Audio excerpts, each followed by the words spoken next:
Okay, ഇത് സുധീവേട്ടനാണ്. സ്ഥലം ചേറായെന്ന് വരുന്നു. കൈ ഡിസ്ലൊക്കേഷനായിട്ട് കൈ ഷോർട്ട് ഇറങ്ങിപ്പോട്ടാണ് വന്നത്. ട്രീറ്റ്മെൻറ്റ് ശേഷം ചേട്ടൻ എടുക്കുമെന്ന് പറയുന്നതായിരിക്കും. ഞാൻ ഇത് ആദ്യം തന്നെ ഇപ്പോൾ ഹോസ്പിറ്റലിൽ പോയത് 6 മണിക്കൂറോളമായി. ആദ്യം ഹോസ്പിറ്റലിൽ ചെന്ന് ഡോക്ടർമാർ നോക്കി. അപ്പോൾ അത് അവർക്ക് പറ്റാതെ വന്നപ്പോൾ ഞങ്ങളുടെ അടുത്ത് മറ്റൊരു വൈദ്യൻ്റെ ചെന്ന് അവിടെയും പറ്റാതെ വന്നപ്പോഴാണ് അനിയനാണ് ഇങ്ങനൊരു സ്ഥലം ഉണ്ടെന്ന് പറഞ്ഞ് ഇവിടെ കൊണ്ടുവന്നത്. ഏകദേശം നമ്മളൊരു 2 മണിക്കൂർ യാത്രയുണ്ടെങ്കിൽ ആ വേദനയൊക്കെ സഹിച്ച് ഇവിടെ വന്നിട്ടും പെട്ടെന്നൊന്നും ശരിയായില്ല. നല്ലൊരു ടൈം എടുത്ത് ചെയ്ത് തന്നപ്പോൾ ഭയങ്കര ആശ്വാസം.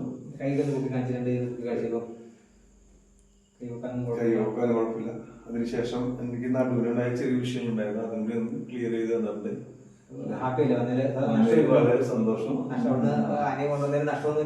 തീർച്ചയായിട്ടും അവര് അൽശേഷൻ എടുക്കാനും പിന്നെ മറ്റേതൊക്കെ നോക്കാനായിരുന്നു നിന്നിരുന്നത് ഡോക്ടർമാര്.